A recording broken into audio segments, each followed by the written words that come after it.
Es ist Zeit, wieder allein zu sein. Zeit, die Freiheit zu begreifen, sich zu meißeln in den weichen Stein. Es ist Zeit, wieder allein zu sein. Was geht ab, YouTube? Vor ungefähr 10 Monaten veröffentlichte ich den ersten Teil der okkulten Elite. Dort redeten viele Opfer von Verstandeskontrolle bzw. rituellen Missbrauch davon, dass die Misshandlungen, denen sie ausgesetzt waren, klar satanistisch motiviert waren. Das beweist die Symbolik und die Sprache, die bei diesen Ritualen benutzt wurde. Zum Glück gab es weit weniger kritische Kommentare, als ich das zunächst vermutet hätte. Und die kamen auch aus einer ganz anderen Richtung, als ich das zunächst vermutet hätte. Dieser Teil der okkulten Elite befasst sich mit der Church of Satan, deren Prinzipien und deren Regeln im klaren Widerspruch stehen zu sexuellem Missbrauch und rituellen Misshandlungen und dass deren Prinzipien im Grunde ein Scheißwert sind. Im letzten Teil der okkulten Elite lernten wir, dass Anton LaVey selbst in seinem Buch Satanic Rituals bekennt, dass die Rituale seiner Religion gnostischen, kabbalen, hermetischen und freimaurerischen Einflüssen unterlagen. Und auch der Zweck dieser Rituale, also die zugrunde liegende Ideologie dieser verschiedenen Sekten, teilt sich einen Ursprung und, wie wir noch erfahren, einen Überbau. Daher hören wir uns zunächst Dr. Michael Lateman zur Kabbala an, bevor ich euch die Ideologie der Church of Satan näher bringe. Besonders hervorzuheben sind die Einflüsse der Kabbala auf Crowleys Ansichten. Hören wir zur wahren Natur der Kabbala einen weltweit anerkannten Experten, Dr. Michael Lateman. All the systems, other than the wisdom of Kabbalah, are based on suppressing us. That's not true. I was a nun for a year, a Buddhist nun in Tibet. Yes, so you entered some kind of a closed place. Did you do anything with your body? No. Meditation. I sat and meditated. In Kabbalah you also have meditation. That's not true. You don't have meditation in Kabbalah? No. Okay, fine. It's totally opposite. It's a completely opposite system. No matter how you put it, all the systems, and the systems of the East in particular, are based on destroying the desire to receive, on destroying the ego. Right. The ego. Kabbalah says that you should increase the ego? Sure. To increase the ego. Yes, the wisdom of Kabbalah is the wisdom of receiving, the wisdom of how to be filled, of how to grasp reality. One has to be cruel and to feel himself as tight-fisted and as a careless spender and as lustful and everything. And he has to go on living with all this and not to suppress anything, but on the contrary, to develop it. Die absichtliche Hinwendung zu den eigenen schlechten Eigenschaften ist das, was auch Crowleys Philosophie auszeichnet. Der Name Telemma bedeutet so viel wie Wille oder Willenskraft. Es geht darum, dem eigenen Willen, völlig ungezügelt und frei von den Moralvorstellungen anderer, genau wie in der Kabbala gelehrt, nachzugehen. Crowleys zentraler Leitsatz liest sich dementsprechend wie folgt. In gewisser Weise dient Telemma, ebenso wie die Kabbala, der Rechtfertigung schlechter Taten, eine Art Gewissensberuhigung. Diese Philosophie hat sich auch auf den Neosatanismus übertragen. So sagt zum Beispiel Alexander LaVey, der Begründer der Church of Satan, wenn du ein Sünder sein willst, sei der beste Sünder im Block. Wenn du etwas Ungezogenes tun willst, dann tu es. Sei dir darüber bewusst, dass du ungezogen bist und genieße es. Wir glauben an den Schmerz, wir glauben an den Egoismus, wir glauben an alle wollüstigen Gedanken, die die Menschheit antreiben, denn es sind des Menschen natürliche Gefühle. Satanism is a philosophy that has been formulated and organized into a productive social force that takes or accepts the premise that man is not a creature to be redeemed, but one who must recognize within himself his own potential, his own liabilities, and deal with them accordingly. We feel, as Nietzsche felt when he obviously wrote Also sprach Zarathustra. The opinion is that man can no longer fall back on established religion as a sort of identity, a collective identity. And occultism is a sort of do-it-yourself God kit, in whatever form it takes, oriented towards personal power. There was an animal ecologist who coined the phrase pecking order, which came into widespread use. At the time, W.C. was referring to the behavior of hens, who would use their beaks as a weapon to establish a chain of command in the chicken coop. The top hen would peck on all the others, but they couldn't peck on her. The next one down would peck on everyone but the top hen.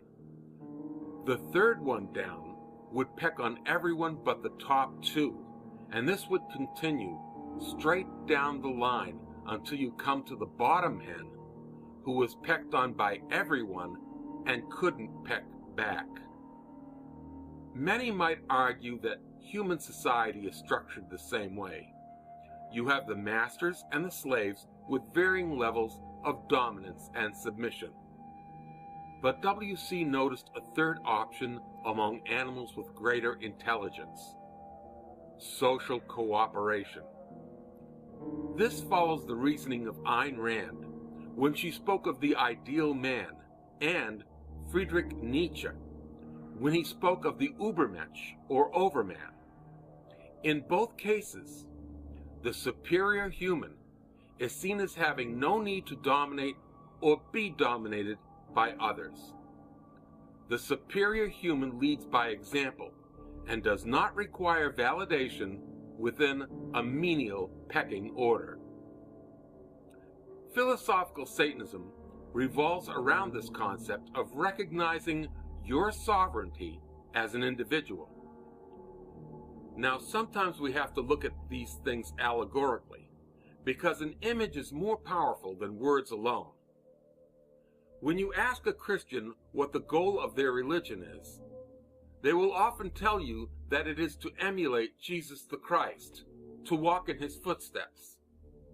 Satanists sometimes choose a similar mythological figure, that of the archangel Lucifer refusing to accept the authority of a god above himself.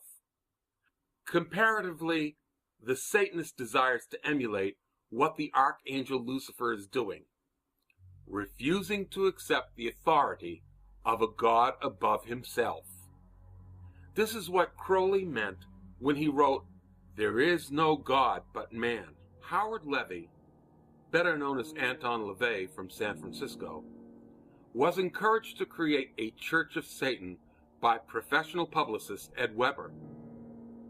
Anton was told that the press was going to flip out over all this and that he would get a lot of notoriety. The gimmick worked, and LaVey became a popular cultural icon. Tragically, this new religion does misrepresent the philosophy proposed by Crowley and Nietzsche, and tries to dogmatize individualism with satanic rules and statements. Some of my work was eventually recognized by Anton LaVey, who was the high priest of the organization known as the Church of Satan at that time. He has since died. But he asked me to take part in the Church of Satan and become a priest within its membership. And I accepted that offer, and I became a priest in the Church of Satan. And what my job was to do was basically, for the most part, explain the ideology of Satanism to people in an attempt to take more people into the ranks of that ideology. Ob Mark Passio das ist, was behauptet zu sein, lässt sich schwer mit Bestimmtheit sagen. Allerdings deckt sich das, was über die Philosophie der Church of Satan sagt, sehr mit dem, was LaVey und einige seiner Anhänger bzw. Familienmitglieder über die Church of Satan sagen. Dieser Sonnenschein hier ist Nicholas Schreck. Ein ehemals prominenter schwarzer Magier, der gemeinsam mit seiner Frau Sina Schreck, der Tochter von Anton LaVey, die Magieschule Werewolf Order leitete. Er war nie Mitglied der Church of Satan, aber er stand Anton LaVey sehr nah. Außerdem produzierte er die Dokumentation Charles Manson Superstar und war Meister des Temple of Set. Der Temple of Set ist eine Abspaltung der Church of Satan von Anton LaVey auf der Grundlage des Buches Book of Coming Forth by Night, das Dr. Michael Aquino persönlich von Satan diktiert bekommen haben will. Zu Colonel Aquino kommen wir dann nochmal etwas später. And, you know, most people don't really understand what the ideology of Satanism is. They think it's about devil worship. It has nothing to do with the worship of the Christian notion of the devil. Satanism basically has four main tenets or overarching principles of belief. And that is that self-preservation is the highest goal. And you should do whatever you can to advance your personal power and influence in the world, no matter who you really have to walk all over, step on, or hurt to get what you want. That's really the number one tenet. And if you look at society, most of society is stuck in that cutthroat, dog-eat-dog mentality. There are limitations imposed by your own self-discipline and fortitude, not because you believe what you read from God. That's a very primitive and silly way to go about living. We live because we know what is right for us. You know. Mm-hmm. And to us, as it says in this... You've constructed your own individual reality. And I think it works a hell of a lot better than the Christian one. Moral relativism is the second major tenet, which is the idea that there's really no such thing as objective standards of right and wrong behavior, that we as human beings can get to basically decide upon our whims what right and wrong are, and base our actions accordingly. And if you look at most of society, I would say more people than not are moral relativists than moral objectivists who think that there is an objective standard of right and wrong behavior. So that's also very pervasive in society. What if you're wrong? What if you're wrong? What is wrong and right? And in our case, we are making up our reality. We decide what's right and wrong. You are letting the Bible or Jesus Christ or whatever God may be even decide. Common sense. I mean, even leaving God out of it to suggest that you can make up your own reality. My goodness, that's what they did in Tiananmen Square. That's what they did in Germany in 1933. Hitler was a masterful black magician, of course. He created a reality. Was it evil?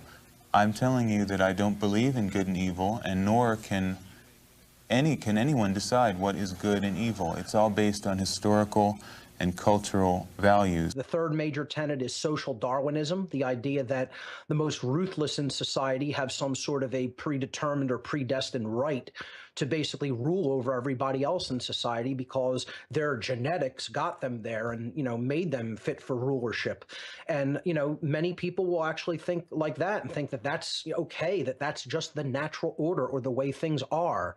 We have no regard for the masses. Satanism is a religion for the elite. It is a religion for leaders. It's a religion for competent people. It's not a religion for anyone who wants to be a Satanist. We don't say welcome to the club. The homeless, the handicapped, those with multiple sclerosis. I don't want the homeless, the handicapped. The people in Mother job. Teresa's home for the dying and the destitute, they need not apply. I don't want them. You've taken that on your shoulders. That's your job. You're doing a great job with the homeless. You help everyone. We're helping those who help themselves, as it says in your Bible. And you can take the weak. No, it doesn't say that in the Bible. You can take the decrepit. You can take people who can't help themselves. We don't want them. It's simple. It's very simple. The homeless, you don't want to shelter? No, I don't want to shelter people who can't take care of themselves. Why can't they? The hungry, the starving, you don't want to more. feed? Dina, go ahead, Tina. What were you saying? That produces more of the same. There has to be some change. If you look at the animal kingdom, how is the animal kingdom able to survive? There is no such thing as homeless. Back to social Darwinism again. In the animal kingdom, you preserve what is strong. Hang on. You give more food to the stronger animal. Until humans you don't feed the weaker one. Finally, the fourth main pillar of Satanism is eugenics. The idea that those who are socially fit to rule, and they're the fittest in society, and therefore they've come out on top, and they're ruling the roost, well, they can get to decide who basically propagates their genes and who does not, or in other words, who gets to live and who dies, who must die. A murderer who would have us believe that he is the incarnation of the devil. Here's Charles Manson. Okay, I killed everybody since day one. I've murdered them all. I'm God and I've killed everybody. Or the devil. Oh, the devil, yeah, you could use the word devil or demons or whatever you want to call it. Mostly the devil in your world, eh? Well, okay, I'll play. There's no game I can't play. There's no game I haven't played. You are the devil. Okay, I'll be the devil then. Along with Hitler, cult leader Charles Manson is today's top satanic celebrity. Yeah, I chopped up 9 hogs and I'm going to chop up some more of you. I'm going to kill you as many as I can. I'm going to pile you up to the sky. Responsible for at least 9 ritual murders, Manson is revered by many modern-day devil worshippers who have adopted his philosophy of the mass extermination of those they consider unfit to live. We would like to see most of the human race killed off because it is unworthy. It is unworthy of the gift of life. Nicholas Schreck visited Charlie at San Quentin, keeps a picture of his hero on his apartment wall, and displays a lock of Manson's hair as if it were a sacred relic. A bloodbath would be a cleansing and a purification of a planet that has been dirtied and degraded for too long. Satanism is not, like Christianity, a way of gathering sheep together in one place. We feel that the best way to change the world into a satanic arena is by having strong individuals in different areas do their own individual work.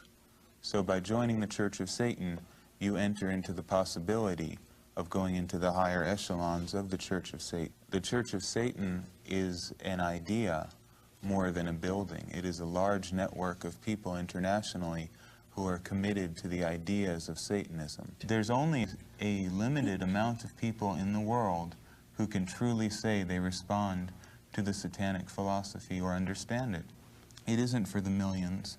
It isn't for the masses. It is for the rulers and leaders of the earth. It's for people who achieve. That's 1% of humanity can achieve. Marilyn Monroe, what was the connection with Marilyn Monroe? That was an affair that the two of them had when they were both very young and were relatively unknown.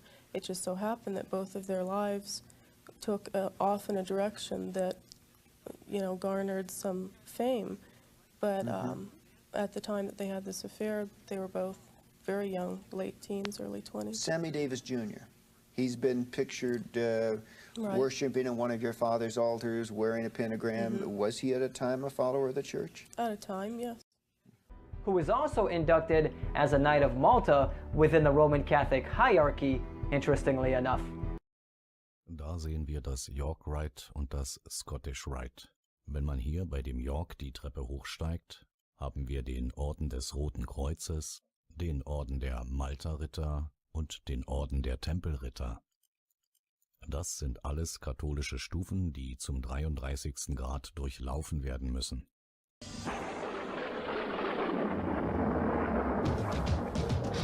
Before he became the world-famous shock rocker, Marilyn Manson took a little detour into religion.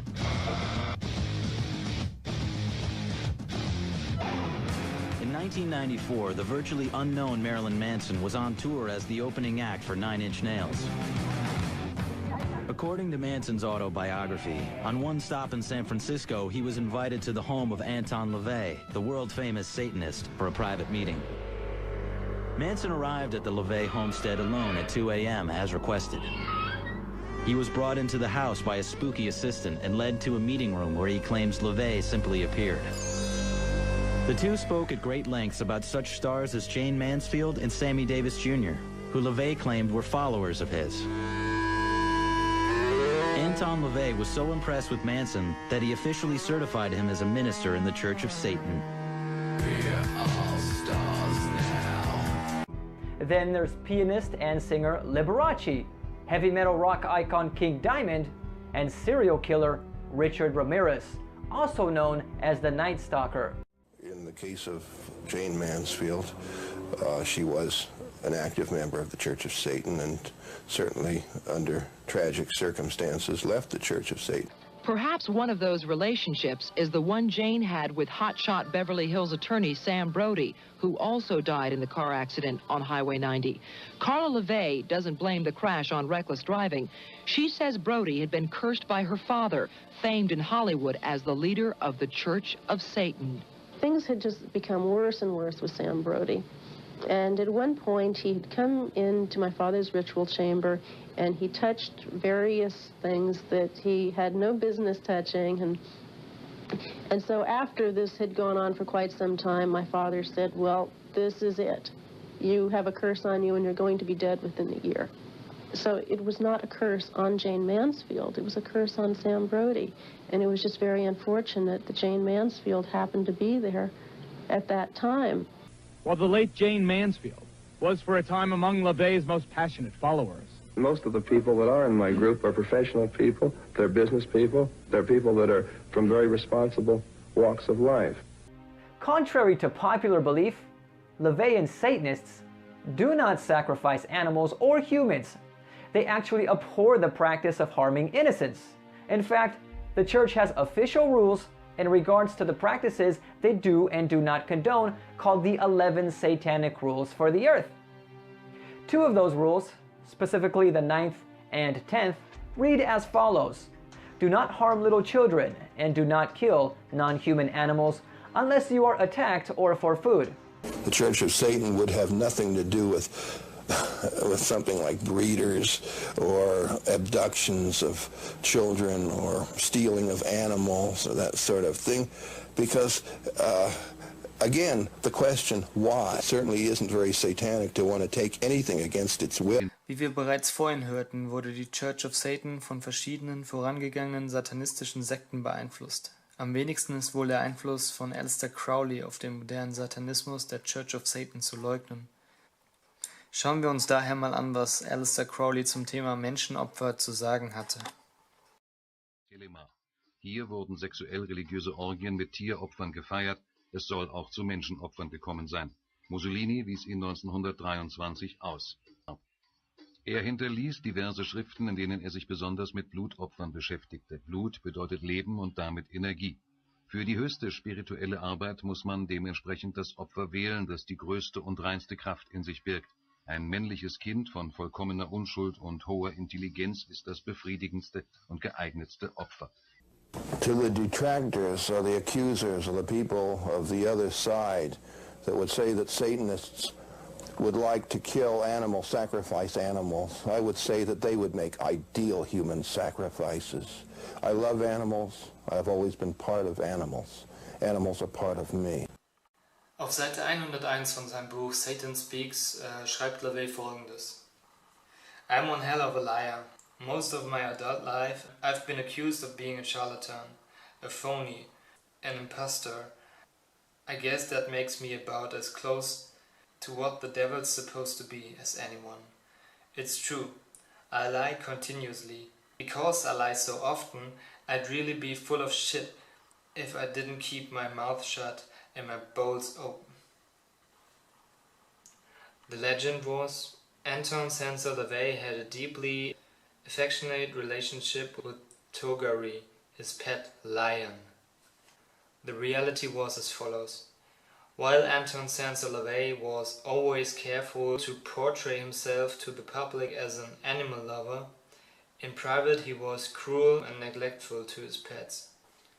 When he was given Togari as a cub in 1964, he was ill-equipped to deal with such an exotic, wild animal. Despite his pretensions as a circus lion tamer, as Togari became larger and more unruly, Anton Sensor LaVey frequently used an electric cattle prod to hurt and frighten him into submission.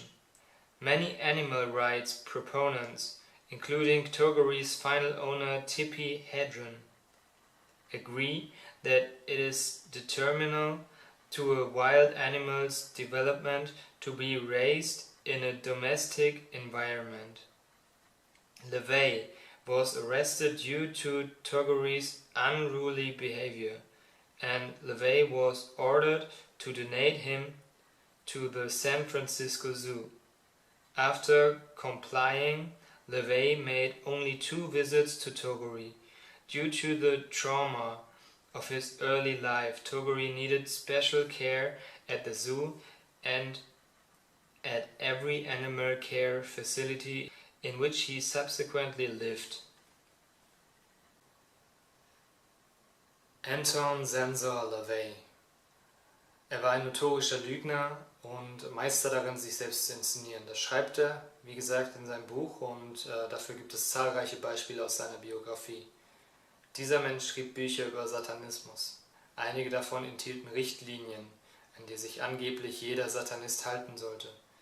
Und naja, weil eben dieser notorische Lügner diese Behauptungen aufstellte, heißt das, dass Tausende von Opfern, deren Therapeuten und Strafverfolger lügen oder paranoid sind? Beschäftigen wir uns etwas mit der Church of Satan. David Berkowitz, the son of Sam, was also a Satanist. The serial killer who terrorized New York while murdering 5 young women and seriously wounding at least 6 others. Berkowitz was deeply involved in bizarre rituals. So was Henry Lee Lucas, who told police he murdered his girlfriend, his mother, and others across the country, all for a satanic cult. Why do they want to kill people? It's supposed to be for the reincarnation of the devil. And when a series of ritualistic rapes and murders hit Southern California, it should have come as no surprise that Richard Ramirez, the alleged Night Stalker, worshipped the devil. Hail Satan. Hail Satan. Hail Satan. Hail a belief system that exalts sadistic murder, torture, ritualistic suicide, and racial purity. This has historically been a sacred day, a day of purification, a day of hell and fury. We mourn not its victims, we honor its victors. In closing, I would remind those here that murder is the predator's prerogative, and there is no birth without blood. Berkowitz, Lucas, Ramirez, and Manson are the all-stars in the halls of infamy. But the vast majority of these ritual murders are not the work of the celebrated psychopaths. There are literally hundreds of cases most of us have never heard of. Like this satanic murder in Denver, Colorado, where the victim was handcuffed, chained, and slaughtered. Authorities claim that before he died, the victim participated in drinking his own blood. These ritualistic crimes are everywhere, and yet in most communities they are either overlooked or underreported. There's an example going on right now here in Kansas City that tells us why. In this house, in a quiet residential neighborhood, a series of brutally violent, horrible crimes have been committed. And yet the police and prosecutor in this town seem either unable or unwilling to draw the obvious connection between what happened here and Satanism. All I know is the whole thing was evil. This 22-year-old, call him Jay, escaped from the House of Horrors wearing only a dog collar. For 4 days, he had been ritualistically tortured by a man named Bob Berdella. He took a transformer and hooked it to my genitals and stepped back and took pictures while I'm flopping around. What a sick dog. It seemed to never end, you know. After Jay escaped through a window by burning the ropes that bound him to the bed, the police arrested Berdella. When they searched his home, they found over 250 photographs of young men, including Jay, in the process of being tortured, in some cases fatally. Hidden in the walls of the home, they also found a human skull. He had pictures of guys that he had did things to. Kids tied up and with marks on them and things. Apparently, Berdella would pick up young men, usually hustlers like Joe, many of them runaways who cluster in Kansas City Strip. I need $25 and you... For a small amount of money, these kids go anywhere to do anything with anyone. Unfortunately, some went home with Berdella, whose involvement with devil worship was easily apparent. There was, for example, a satanic symbol on the outside wall of his house. His business card seemed straight from hell, and he ran this macabre shop of horrors, possibly stocking it with his own unique hobby.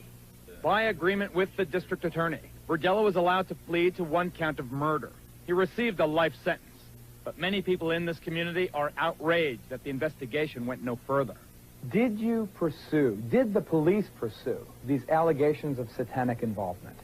The police department, it's my understanding, called in some people who knew about witchcraft to talk to them about that. That particular aspect of the case basically went nowhere. County legislator Carol Cole disagrees. Why do you think there is no attention being paid to that ritual aspect of this case? You're in the heart of America, the Bible Belt, and we hate to think that people like that live next door to us. We're turning our backs on acting like it doesn't happen. We're putting our hands over our eyes as if it didn't occur here, that it was just a murder. This is Detective Lee Orr of the neighboring Kansas City, Kansas Police Department. Do you believe there is a satanic aspect to these horrible crimes? Yes, I'm sure there is, yes. We've also had contact with people that have come out of the occult, Satan worship, who have definitely made statements, and who I've interviewed, that state that Mr. Berdella was involved at a higher level than most in the occult. If these allegations exist, as we narrate to you that they do, isn't it reasonable that if you pursued them with vigor, you might find evidence that could pin more of these crimes on this man, that might help solve some of the cases of missing children and missing young adults that you have in this and surrounding communities? There isn't any question that if there are people who have information about him being involved in witchcraft or Satanism, and that information has not been given to us, that we would love to have it because it would be further leads that we could follow. Here perhaps are some leads for investigators to follow. Item: police reports obtained by us show local authorities have long been aware that devil worshippers were conducting large-scale ceremonies in the Kansas City area. Item: this young man says he was an eyewitness to a sexual orgy at Berdella's house, one with heavy satanic overtones. And item: this woman claims she met Berdella through her former husband, a high priest in a local satanic cult. We were at a meeting in the area, and he was up on the platform in a throne, which symbolizes that that sacrifice at that particular meeting was for him, was done for him. So he was in an exalted position. He was a VIP. Yes, he was. What happened there at that ceremony? There was a young man killed, a young boy. He was 16 years old. Did you ever tell the police about any of this? No, I didn't. Why? People don't believe you when you talk about these things. People just do not believe these things happen. Remember, aside from the torture and sodomy of Jay, who escaped, Berdella has pled guilty to just one murder, a runaway whose skull was found inside his house. A second murder charge is pending. Yet police sources tell us Berdella is suspected in at least 7 homicides. When they excavated his backyard, they found remains of 3 people. This is Detective Sergeant Lee Orr from the Kansas City, Kansas Police Department. You saw him in the video piece. This is retired Detective Michael McKee of the Kansas City, Missouri Police Department. Gentlemen, the Kansas City Star is reporting as late as yesterday that the district attorney in your community is still insisting that the Berdella case of serial murders or alleged serial murders is not related to Satanism, is not a ritual crime. You were one of the first cops on the scene. Do you believe that this case is satanically related? It's my opinion that it is. We recovered a ceremonial robe from the bedroom. When we excavated the backyard and dug up the skull in the backyard, it was buried with a jar of feathers and had some burnt wood with it. We also recovered numerous books on the occult from the residence of Mr. Berdella. Now, whether these cases are not being treated as ritual crimes because of embarrassment to the community or because it's easier for cops just to prosecute them as simple homicides, we don't know. No region in this country is beyond the reach of the devil worshippers. Even here in the heartland of America, stories of ritual abuse crop up. The children you're about to meet were born into it. They say their parents forced them to witness bloody rituals, and even they say to participate in ritual murder. Now in the safe haven of a concerned foster family, the children are haunted by their personal nightmares. My dad was involved in a lot of it. Okay, he's like one of the main guys. He's a leader or something. He made us have sex with him and with other guys, and he's done it with other people. I don't know. I just don't like him. Tell us what else besides having sex with him and the other guys that made you do. Kill kids and be there and involved in everything else that happened. And I had to be there. And if I didn't, he threatened you, like, you're going to be killed, or people aren't going to believe you if you tell anybody. Or I'll find you, you know. So he said there's no way out and you must do it. We found out she had been defecated on, that it was smeared all over her body and put in her mouth. My children have talked about all of those things and worse. They've talked about having to kill other children. Well, she told me about the time from as we think was about year and a half, 2 years old, when this was the satanic cult that she was involved with. And she was made to take a gun and put it up to someone's head. It was another child, and pull the trigger. One of the greatest difficulties in reporting a story like this one is that so much of it sounds so outrageous, too dreadful, too bizarre to be true. Well, here in Nebraska and elsewhere across this nation, concerned citizens have gotten together to defeat that disbelief. This organization is called Believe the Children. Its guiding principle, that the stories these young victims are telling are too widespread, too consistent not to be true. The stories are so outrageous, and to this day I'll get in the middle of a story and I'll think, they're going to think I'm crazy. This sounds crazy. But when you begin to hear this same thing time and again, different stories but the same horrible underlying things, the same behaviors in the kids. I'm a stranger. I come up to you and you tell me this story and I say, I don't believe you. How do you react? What do you do? I just say, well, that's your right not to believe it. But someday, if you see something or you hear something from somebody else, just remember what you heard from me. If we were lying, I don't think we would come up with such good lies. Are you telling us the truth? If this isn't true, I mean, you can do anything you want with me, but it's true. So sad. Let's go now to the McMartin preschool parents who have gathered for us in Los Angeles. You recall that case, notorious case. I must state for the record, however, that the charges against most of the defendants have been dropped. Charges are still pending against 2 of them, however. We know that the parents and the children allege child abuse. What is much less known is that they say it was ritual abuse as part of a satanic cult. Whoever is the designated spokesman there, please tell us why you believe this was part of a ritual cult, abuse as part of a satanic cult.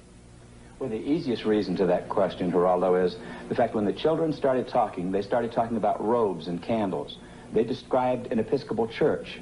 And once they started narrowing that down, you could see that it had to be satanic. It's very important in satanic religions to have a priest because they truly do believe in power. The difference only between Catholicism and the Episcopal religion is almost done. They both use wine, they both use bread, and so on. The truth about Satanism is they truly do use blood, and they mix it with urine, and then they also use the real meat, the real flesh. This is what makes Satanism true, and this is what 1,200 molested kids in the city of Manhattan Beach have told the Sheriff's Department, and it's an outrage that we are where we are with this case, and these poor unprotected kids that have, that's a third of the school system in the city of Manhattan Beach has been molested. We have 8 preschools closed here. You may have heard of a case here in New York recently where last year actually a little 6-year-old girl called Lisa Steinberg was murdered allegedly by her own step-parents. Well, that trial for the murder of that little girl opened here in New York today. There were some shocking developments. The defense attorney stated that in some way the parents, or at least one of them, was a member of a satanic cult. That just today here in New York. We're joined now by Maury Terry, author of The Ultimate Evil. He has been studying this and other satanic cases. Why do you believe the satanic cult had something to do with this case of Lisa Steinberg? Well, in the first instance, Geraldo, the police removed demonology books from the Steinberg and Nussbaum apartment in New York. In the second place, I have seen writings done by Hedda Nussbaum, the mother of Lisa, if you will, in which she admitted that she was involved with a cult on Long Island that practiced rituals and conducted pornography and were involved in child pornography. What's this? Here is Hedda's diary. This is her own diary? Hedda's appointment book diary from 1983. You can expect to be subpoenaed after this, sir. Yes, and in it you can see here that Hedda was calling deprogrammers, cult deprogrammers, back in the fall of 1983 in order to try to get herself out of this group in Long Island that she had gotten involved with. You have a sketch drawn by Lisa? We found in the Steinberg apartment a sketch drawn by Lisa in her own hand. Look at it, ladies and gentlemen. That's drawn by Lisa Steinberg with the satanic pentagram on it and with the descending crescent moon above it. This, I was told, confirmed by a principal involved in the case, that this was the costume that Lisa wore at the rituals on Long Island, and that the costume scared her. The prosecution is trying to present this case as a simple homicide. What I'm saying to you here now is that there is a lot more evidence in this case. The case goes much deeper than is being portrayed as going, and this evidence that we're revealing here tonight should certainly graphically illustrate that fact. As sickening and unbelievable as it sounds, bearing children for use in satanic rituals may really be happening. My daughter, who I named Wendy, was sacrificed at birth with an upside-down cross and then taken outside and buried. My son, they kept and let live till 2 years old, and then he was sacrificed. Michael and I had a son, and he was dedicated to Satan at birth, and at 6 months of age, he was sacrificed to Satan. It is most common for the heart to be taken from the child and offered to Satan. These women say they speak from personal experience. They claim to be breeders, forced by covens to bear children, both as a way for the cults to get new members and to find fresh victims for ritual murder. Did you give birth to infants who were sacrificed? My first two Were sacrificed? were sacrificed. I was told it was the highest honor I could ever do as a woman, was to sacrifice my first two. And you did that? I was so brainwashed, I believed their philosophy. Jackie tells us she was able to escape her satanic cult. Today she helps other women, like Donna, who are trying to break free. You killed your babies? Take the skin off. You skin the baby? You take the baby's skin off? Do you feel remorse? Have you told the police? I had to do what I had to do, or I'd be killed like the babies that they made me watch killed, and that they put in my hand. They said, "Obey, or this is you." Jackie, you have some pictures drawn during the therapy sessions by the people who've been through this. Why don't you show me some of them? This picture is a person remembering skinning children and babies and hanging it out to dry. And Skinning? Skinning them, taking the skin off alive while they are alive, and skin them until they die. For their part, mainstream Satanists strongly deny these gruesome allegations. That's a popular misconception, too, is that children are sacrificed at the altar, or that animals are used for sacrifices. And it's a horrible, horrible misconception. This is real hard for the police because they can never find proof, and that's because the bodies are sometimes consumed for communion, sometimes burnt, sometimes put in concrete. For proof, the women offered a few grisly photos. But as the Satanists are quick to point out, the images of death and decay are impossible to verify. These middle-class housewives that are worried that we want to abduct their children are barking up the wrong tree, because we wouldn't want anything to do with their whole mediocre and corrupt lifestyle. Because the charges are so bizarre, most mental health professionals distance themselves from the entire area of Satanism. But here in Denver, Colorado, the Bethesda Psychiatric Institute has become the first in the country to devote an entire department to treating the victims of ritual crime. Can we believe these stories of sacrifice?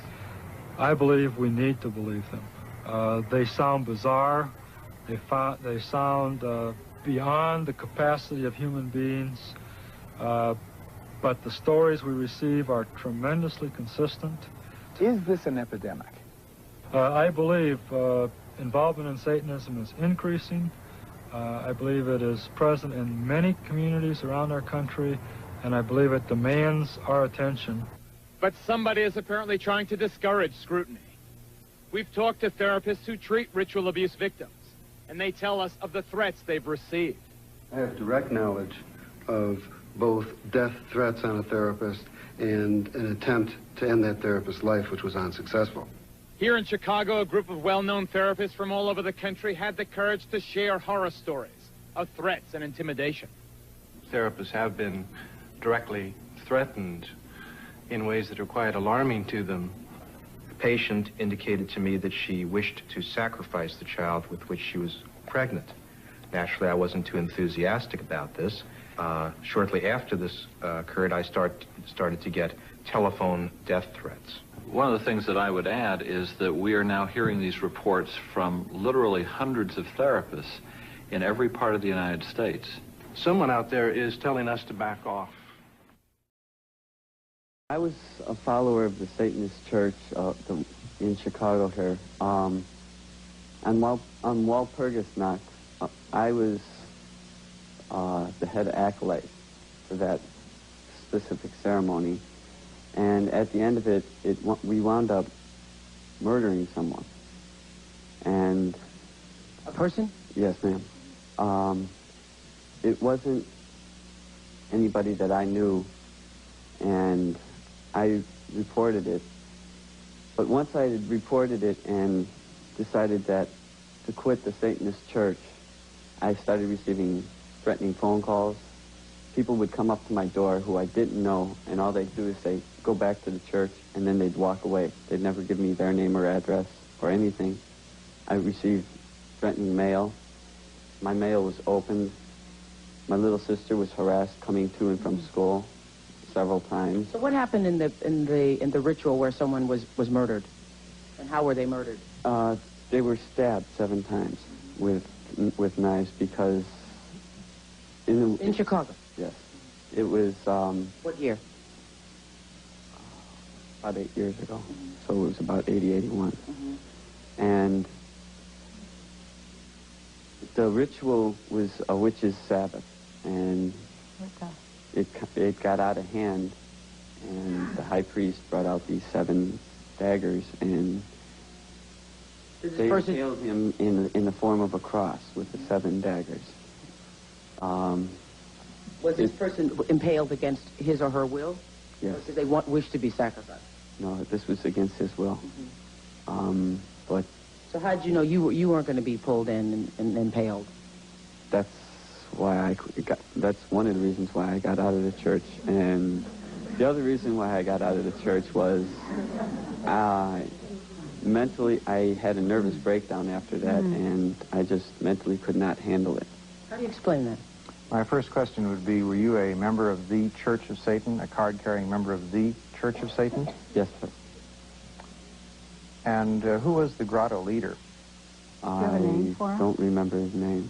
You don't remember the name of a person who involved you in murder? Not anymore, no. Were you prosecuted? Like I said, I had a nervous breakdown, and I have partial amnesia, specifically about that night. The only thing I can really remember about that night itself is that I walked in, I got my acolyte robes on, and the next thing I remember seeing was this guy laying on the table with 7 daggers sticking out of his chest. Did you participate in the stabbing of the guy? I don't remember. You have made several statements that don't fit with the Church of Satan.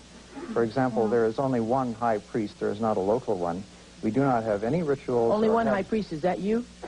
That for the Church of Satan was Anton LaVey. Now, it has no rituals called a witch's Sabbath, per se. It certainly does not have any ritual murder activities. And it has no title called acolyte at all. A person who is a first-degree member in the Church of Satan is referred to as a Satanist. And there are no titles such as that at all. Furthermore, I found So you're telling him he's lying? I'm telling him he's lying.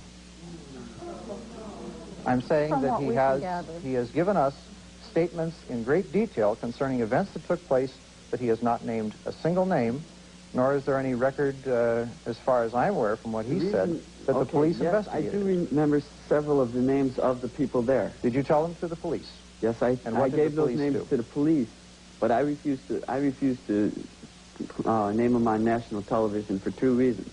One, they might not like it and come after me, and that scares the hell out of me. Don't you think that they already know that you are talking about them here right now? If They in may fact know it that took place? If he is talking about events right now on your show and he's afraid that those people may be watching it, he would in fact place himself in greater danger by not identifying them right now than he would by allowing them to retain their anonymity and then perhaps to continue persecuting or threatening him. Can I ask you something? What happened to this victim, and were you ever prosecuted by the police, and did they investigate? No, I wasn't prosecuted because I was the one that went to the police. I was the only one that went to the police. The police went to the cemetery where we had that ritual, and they found the altar and a lot of the blood and some of the trappings, but they never found the body or anybody else in the coven. What did you do with the body? I left. I got out of there. When I realized that this guy on the altar was dead, I just You murdered a person and then just turned and walked away? And the police said, well, as long as you talk to us about it, it's okay, but we won't... I don't know if I was involved in the actual ritual itself. You told us that you killed a person yourself. No, he didn't. No, No, no. he didn't. What I said was that the murder happened at it, and I was there. I don't know... He doesn't remember if he actually stabbed them or not. In our investigation, we discovered that some of Satan's soldiers are also high-ranking officers in the United States military. Here at San Francisco's Presidio Army Base, for example, Lieutenant Colonel Michael Aquino led a double life as a satanic high priest. The colonel's cult is listed in the San Francisco telephone book, and his phone answering machine boasts of his affiliation. This is the Temple of Set. The temple is the only international satanic religious institution fully recognized by the United States government. Indeed, the Army does officially recognize Satanism as a legitimate religion and supplies chaplains with this guide for ministering to the satanic soldier. Yet unofficially, some charge that Army bases have become sanctuaries for devil worshippers. Just last month, under a full moon, I took a midnight tour of the Presidio grounds with police investigator Ed Abanovsky. Are you saying that there was a satanic cult active right here on the Army base? Yes, we believe so. There's evidence to substantiate that. They had satanic rituals going on. There's an altar in there, and all of the graffiti on the wall would indicate that. Let's see if I can see it. How'd you find this place? This is a fortification during World War II. During World War II, where they had gun batteries. I can see a pentagram painted on the wall. I can see the words Prince of Darkness. On this wall, I see several inverted crosses and other obvious satanic ritualistic paintings or symbols. Joseph, we've agreed to conceal your identity, but you are an officer in the United States Army. That's correct. And you were an officer in the United States Army during the time you were a member of this satanic organization. Yes. Did the authorities at the Presidio know that a satanic organization was active on their base during the time that you were a member? They were very much aware of it, yes. The present base commander, Colonel Rafferty, says that today, at least, I know of no satanic activities whatsoever in this area. Satanism may be a constitutionally protected religion, but similar to another recent case at the United States Military Academy at West Point. Here, charges surface connecting ritual child abuse at the Presidio Daycare Center to the devil cult. It was here, parents and others allege, that as many as 60 young children were ritualistically abused by soldiers of Satan. What actually was done to the kids? Oral copulation, sodomy, defecation. They were urinated on. Colonel Aquino, we note, sir, for the record, that you were originally implicated in the dreadful charges of child abuse. Would you like to comment on why those charges were brought against you? Well, the entire time that the so-called child molestation scandal was occurring at the Presidio, the time period when these terrible events were supposedly taking place, I was assigned to the National Defense University in Washington, D.C., and my wife was out there living with me. But is it not a fact that a 3.5-year-old girl identified you as the alleged perpetrator of molestation? No, as a matter of fact, it is not the case. An accusation was made by her stepfather, who was an Army chaplain, speaking on behalf of this child. In her original interview with the FBI, she denied ever being molested. Well, I've seen the... you are innocent until proven guilty. You were never charged in this case. I don't want to belabor the point. I have seen, however, the affidavits for the search warrant of your home, and they indicate the child is speaking to the authorities, not her father. This was after she had been subjected to therapy. LaVey studied criminology in San Francisco and worked in the San Francisco Police Department Crime Lab. He also worked as an informant for Interpol. Prior to the Church of Satan, LaVey ran a group called the Magic Circle. LaVey's most famous associate is the National Security Agency General Michael Aquino. At the time of his membership in LaVey's group, Aquino was an Army specialist in intelligence and psychological warfare. In 1973, he became the executive officer of the 306th Psychological Operations Battalion, contemporary with his founding of the Church of Set. General Michael Aquino wrote, "From PSYOP to Mind War, the Psychology of Victory." Aquino's thesis stated that enemy populations could be subdued by inflicting a state of psychological terror and feelings of imminent destruction. He discusses the use of psychotronic weapons or electromagnetic weapons that influence the mind. Capitulation could be induced without firing a shot by extremely low frequency signals piggybacked on broadcasts of radio, TV, or microwave communications in order to influence and manipulate the thoughts and feelings of the target population. During the 1960s, he was prominent in the Church of Satan and a close friend of Anton LaVey until he started his own Church of Set. A police intelligence report dated July 1st, 1981 reads, quote, "The Church of Set is a group of hundreds of members that operates on a national level. Michael Aquino is the official head and rules through a council of 9 who are in fact his lieutenants," unquote. At least 2 members of the Council of 9 at that time were members of Army intelligence. In the late 1980s, Aquino was accused by the San Francisco Police Department of being involved in a satanic child molestation ring. Probable victims numbered at 68, many of whom had contracted venereal disease. 22 families filed $66 million in claims against the Army, claiming that criminal charges against Michael Aquino were dropped due to pressure from the Army. General Aquino admitted to renting the German castle where the Nazi SS were formed and reenacting the secret ceremony among fellow intelligence officers dressed in full Nazi regalia. General Aquino is now the highest-ranking officer in the National Security Agency, along with General Black and General Hayden.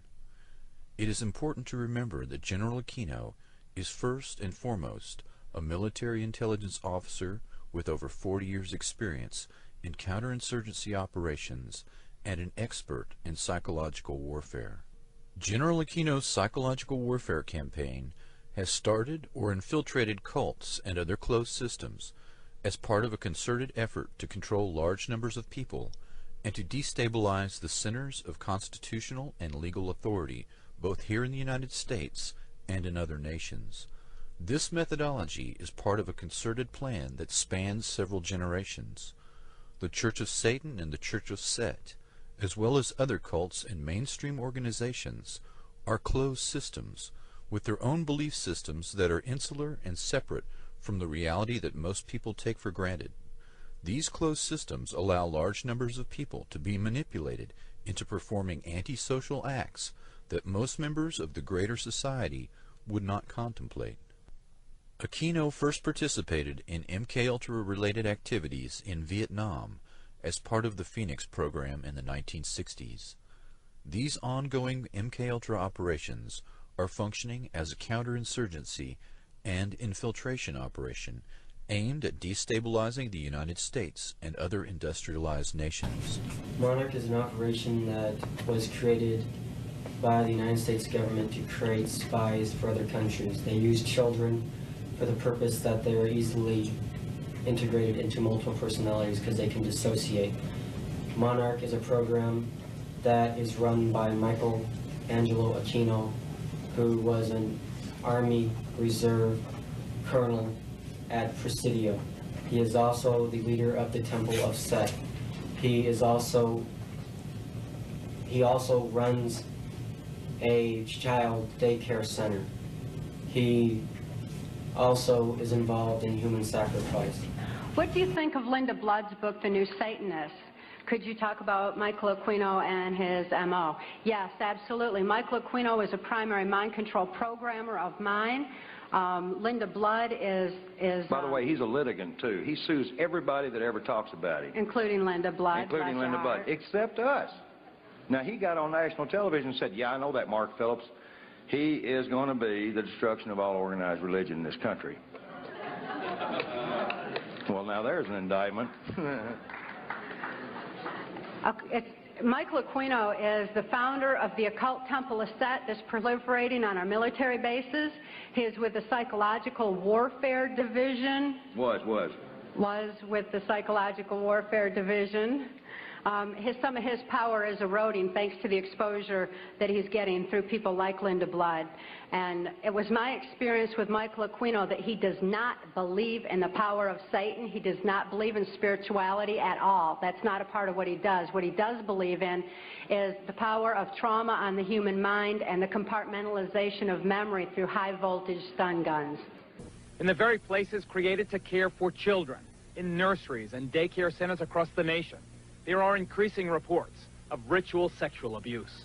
The children of McMartin are still filled with lurid stories of their awful experience there.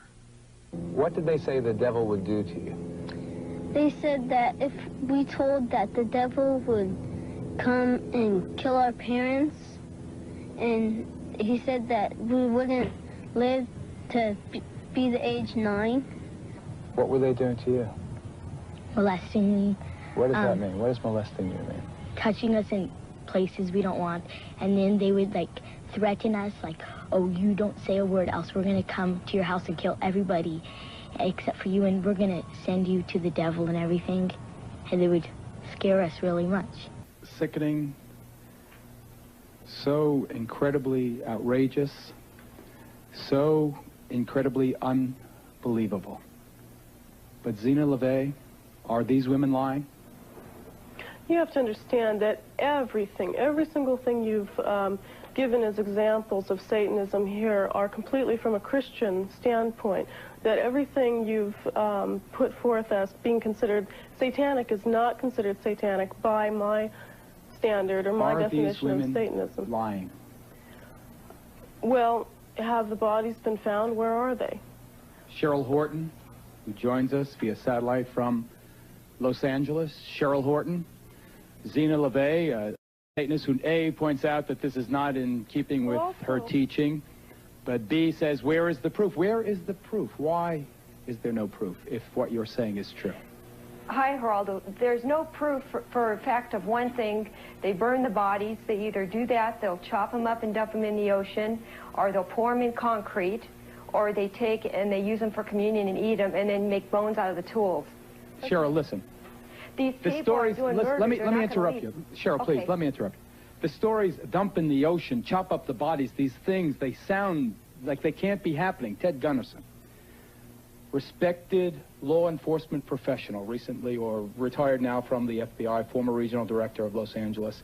Do you, sir, believe that these dreadful allegations of babies being sacrificed are true? I absolutely believe it, without any doubt.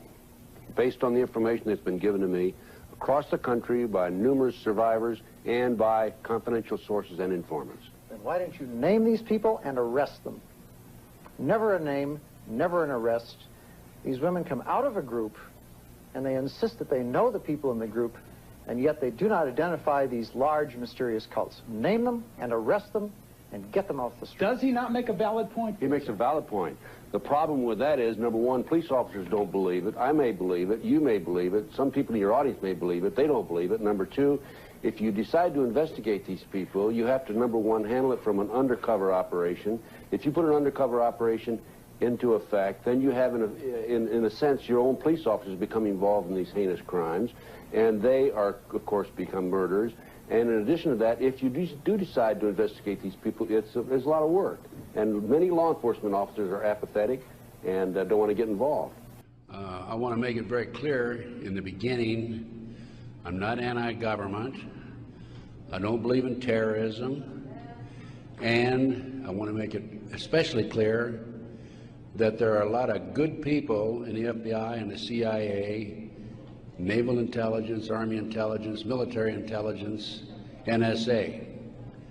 Unfortunately, there are a few key people in key positions who have made a difference, a big difference, in what's happening in America today. So, looking back, my personal experiences, I retired from the FBI March 1979, At that time, I was in charge of the FBI Los Angeles Division. I had more than 700 personnel under my command. The Attorney General of the United States, Griffin Bell, asked me after I retired if I'd coordinate security for the Pan American Games. I did. I was a consultant in the 1984 Los Angeles Olympics. I was a consultant for former Governor Jerry Brown, California Narcotic Authority. So I do have credentials. My first major and credibility, believe me. Now, if you read the internet, you may not think so, because there are some heavy-duty FBI informants out there like Stu Webb and Barbara Hartwell, who are MK-Ultra mind control victims, CIA mind control victims, who are making all kinds of disparaging remarks about me. But I don't want to deal with those people, because if you read their material, you'll see that it's designed to discredit people like me, former State Senator John DeCamp, and other leaders who are trying our best to expose what's happening in America today, and actually around the world. Let's go back to 1776, May the 1st. Adam Weishaupt was commissioned by the Rothschild family to set up the goals to control and take over the world with a one world government. Adam Weishaupt came up with 25 goals. Among these goals were control the press,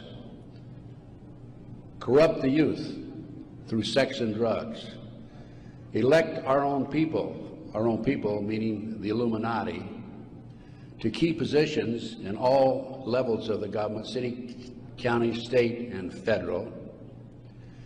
And it goes on. The final goal was to take over the world, the one world government. Information is very well documented by William Guy Carr in his magazine, his book, excuse me, Pawns in the Game. When I retired, I had no idea what was going on. I had no idea about the Illuminati. I had no idea about Adam Weishaupt. However, my first major investigation when I returned from Puerto Rico was a Dr. Jeffrey R. McDonald case.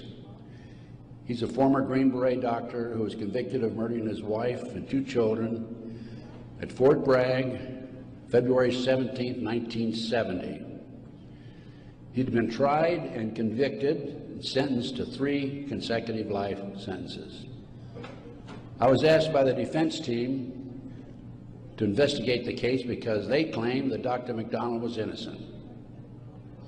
I said I would, but if I learned that he murdered his wife and 2 children, I would discontinue my investigation, no longer become involved. I want you to know I'm still working for Dr. McDonald. He is an innocent man. Now, once I became involved in the case, I had to read everything, and I learned that evidence was lost, evidence was stolen, evidence was altered. An FBI agent, Paul Stombaugh, lied before the grand jury. And most important of all, Colette, the wife, had skin where she had fought off the assailants under her fingernails. That skin was handed over to William F. Ivory, the chief investigator for the Army, and it has disappeared. 10 months into the case, October 25, 1980, I, through a series of circumstances, I don't have time to go into the details now, obtained a signed confession from one Helena Stokely. I had 3 sessions with her, 10 days each, total of 30 days. Helena told me that Dr. McDonald did not commit those crimes, that they were committed by her satanic cult group.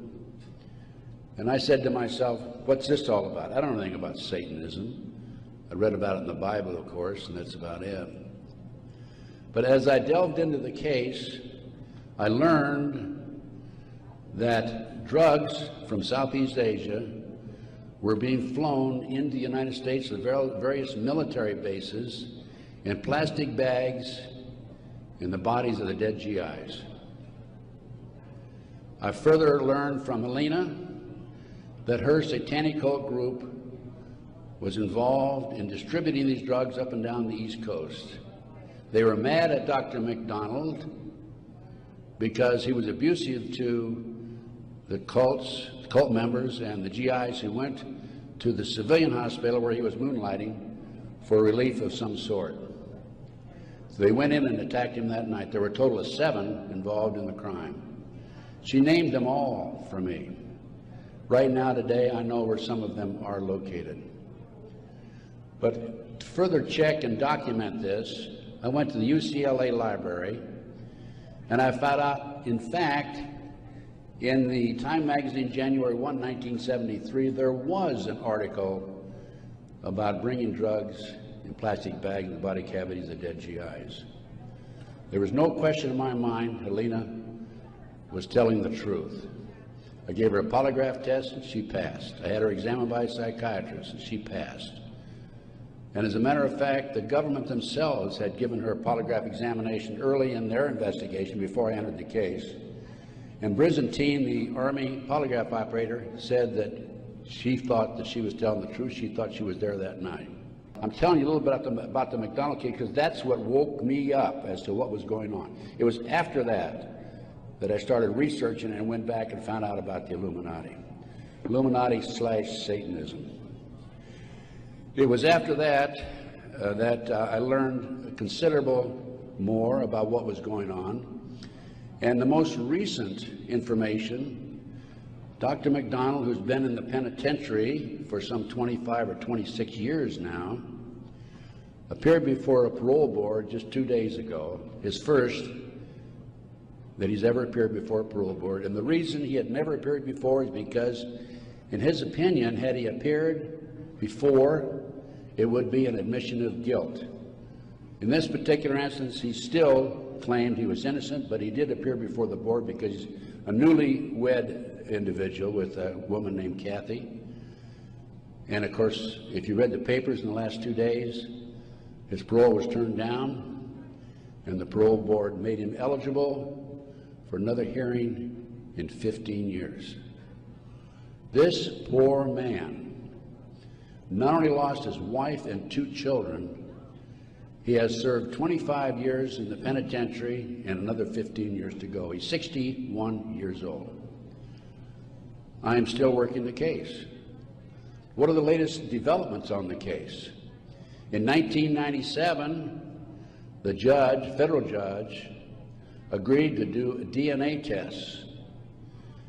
And they chose 15 individual pieces of evidence to be examined.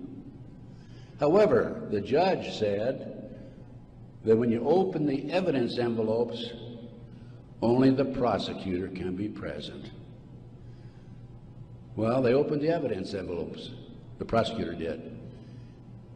How many do you think were empty? 5. 5 evidence envelopes were empty. The skin under Colette's fingernails would have established Dr. McDonald's innocence alone. Now we have DNA authorized in 1997. Here we are in 2005. They still have not completed the DNA test. From the McDonald case, the next case I worked of a major consequence was the McMartin preschool case in Manhattan Beach, California. The children there claimed there were tunnels under the school. They were taken into the tunnels and through the tunnels up into the trap door of a bathroom in a triplex next door, placed in automobiles, and prostituted in the community. These are 2-, 3-, and 4-year-old children before they entered kindergarten. In addition, the children claimed that they were flown into the mountains where they were involved with adults in robes, black robes, chanting, candles. They talked about the brown babies who were cut up, actually sacrificed. And in checking into this and researching this, of course, this was obviously a satanic ceremony. The McMartin family, who owned the preschool, they were tried of Dre Buckey and his grandmother. I had an opportunity in 1990 to gain control of the school. Now, the school had been given to Danny Davis, the defense attorney, and he had sold it, even though he made $15 million on the case, by the way. He had sold it to a contractor who was going to tear it down. When I learned this, I contacted the contractor. I said, I want to be given an opportunity to go on that school and look for the tunnels. The authorities had looked for them in 1987. They said they could find no tunnels. Along with some of the parents, we hired Dr. Gary Stickle, UCLA archaeologist.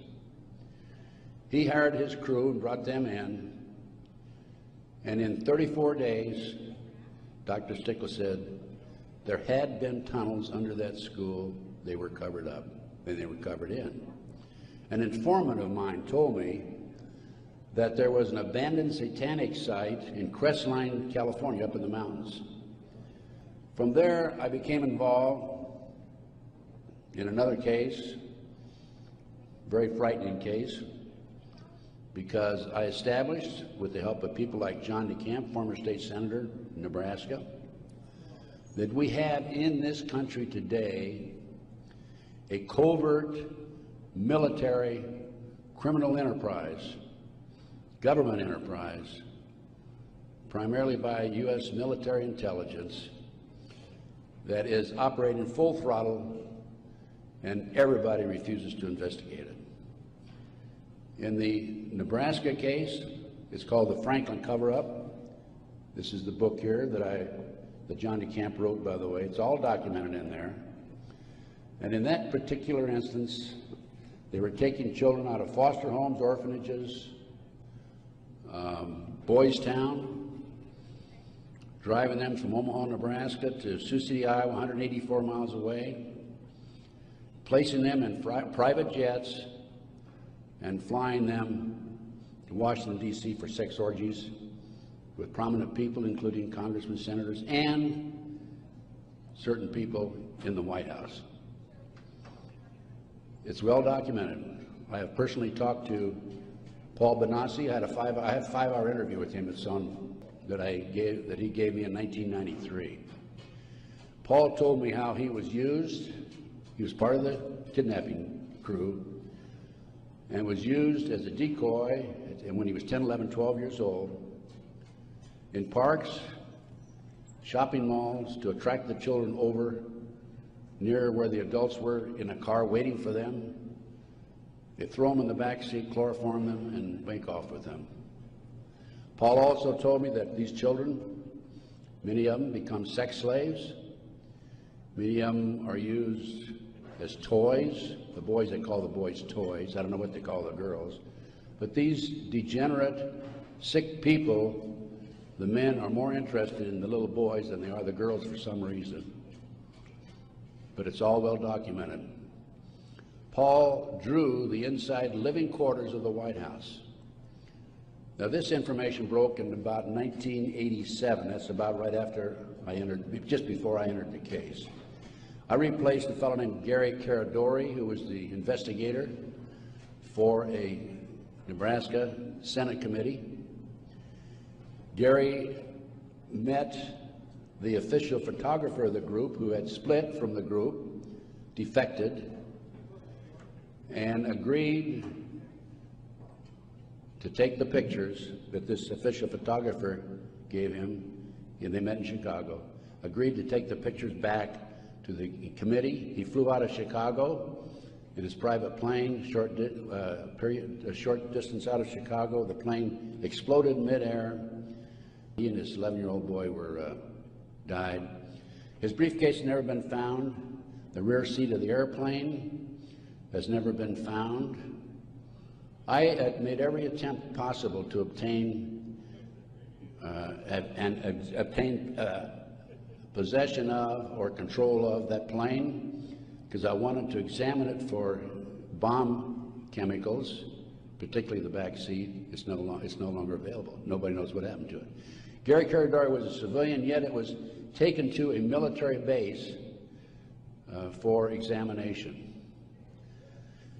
A deputy sheriff was the first one on the scene. He saw the pictures. He started picking up the pictures. An FBI agent came along, took the pictures away from him, told him to keep his mouth shut. He started talking to a few people. A year later, his wife was murdered. He's no longer talking. This international child kidnapping ring, I later learned, was out of Washington, D.C. It was very active, and the organization is known as the Finders. And I have a report on the Finders back there. Everything I'm telling you is documented, by the way. The Finders has been established and operating throughout the 1960s up to the present time. It was exposed in 1987. They moved their operation to Wichita, Kansas, and they're operating right today in Wichita, Kansas. I have taken my report to the FBI half a dozen times, demanded an investigation, and I have yet to be interviewed. So we have the Finders, we have the Franklin cover-up, which documents what I'm telling you. We have the pawns in the game. Pawns in the game is the Illuminati. This is the Illuminati/satanic movement in this country today. And the last thing I'm going to mention in the way of a book is why Johnny can't come home.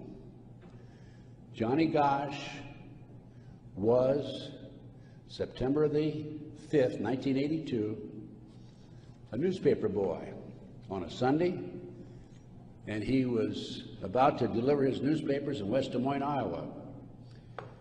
He never delivered any newspapers. He disappeared. The mother, Noreen Gosch, demanded an investigation of the FBI and by the West Des Moines Police Department. The chief of police in West Des Moines said to her, even though he's disappeared, we do not have any witnesses who saw him being grabbed and placed in a car or being taken control of. So we're not going to investigate it. The FBI used the same premise. They refused to investigate it. Now, I've been involved in kidnappings in the FBI, and I can tell you that it's automatic within 24 hours, at the end of 24 hours, that we had to go in my day, this was back in the 50s, 60s, and 70s. Today, as I stand here and you sit there, the children are disappearing in this country at the rate of 83 per hour. That's over 700,000 children a year. Now, I can go back to July 1982. The Reader's Digest claimed there were 100,000 children disappearing every year. There's another statistic that I find very interesting, and that is that it is estimated 2,500 children are kidnapped and murdered in this country every year. That's an unbelievable figure. Yet, the FBI refuses to investigate it. Now, after the Nebraska case, and part of the Nebraska case, most recently, we have a young man named Jeff Gannon, who has appeared in the White House using a fraudulent press pass. This has happened within the last month.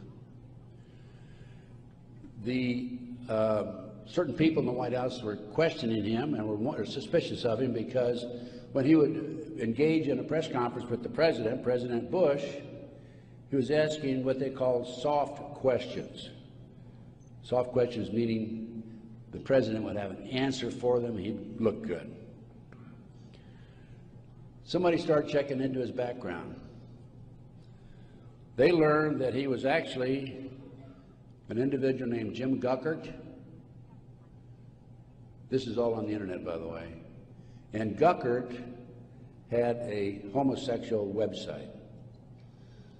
So Jeff Gannon is an alias of Jim Guckert.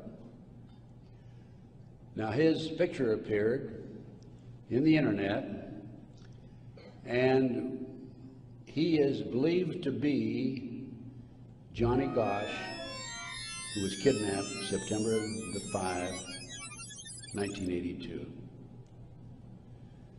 The mother, Noreen Gosch, who wrote this book, Why Johnny Can't Come Home, I have a 2-hour interview with her. She did not sit still for this. Can you imagine if the 83 mothers of children who disappear every hour would do what Noreen Gosch has done? We wouldn't have this problem today. She went to the FBI, demanded an investigation. They refused to investigate. The police refused to investigate because the case tied into the Franklin cover-up. Some of our top politicians in the country, leading businessmen, Harold Anderson was identified by the children. The head of the Nebraska Forestry Service was identified by these children. There 80 children came forward in this Nebraska case. And it goes, as I said, right up to the White House. Hiermit werden wir uns auch noch einmal befassen. Und das hier wird der Gegenstand des nächsten Teils der okkulten Elite sein. Das Franklin Cover-Up ist nur eines von vielen Beispielen dafür, in welchen gesellschaftlichen Kreisen sich diese Kriminalität abspielt. Abschließend möchte ich noch sagen, dass ich die folgende Einschätzung von Mark Passio aufgrund meiner bisherigen Erfahrungen für mehr als wahrscheinlich halte. Bis zum nächsten Mal.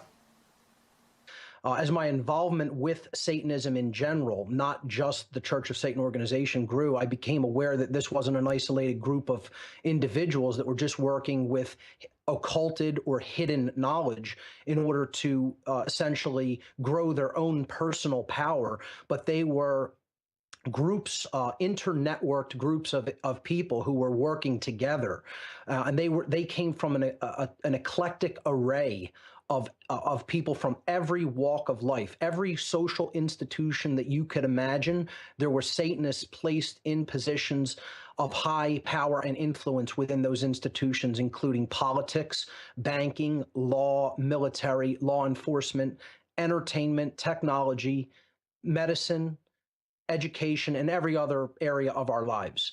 And they were not isolated individuals that were just trying to increase their own personal power and influence. They were working together as a tight-knit unit toward a common goal, and that common goal was to increase their own collective power at the expense of everyone else's rights and freedoms. I consider the groups I was involved in very low level, certainly not high level by any stretch of the imagination. I do consider that LaVey was sort of a puppet for these higher level satanic networks and groups, and certainly worked with governmental institutions during the time that he was alive. I heard that, and I won't mention his name, but it was a big leader and founder of a huge satanic organization. And he was on his deathbed, and for a Satanist at the time of death, it's a great victory for them, because death is a huge thing that they celebrate. And he was getting ready to die and pass on his powers and that. And on his deathbed, he must have got some revelation or an angelic appearance or something, and he went into shock and he said, "Oh my. Oh my, what have I done?" He said, "There's something very wrong. There's something very wrong. There's something very wrong." Wow. And his whole life had been spent propagating these satanic beliefs, getting everyone to believe, establishing official organizations for Satanism. And then at the end of his life, he gets this light that comes to him, and everything that he'd built, he realized was wrong. And founder of a huge satanic organization. It wasn't actually that I was interested in Satanism. It was that I was interested in witchcraft.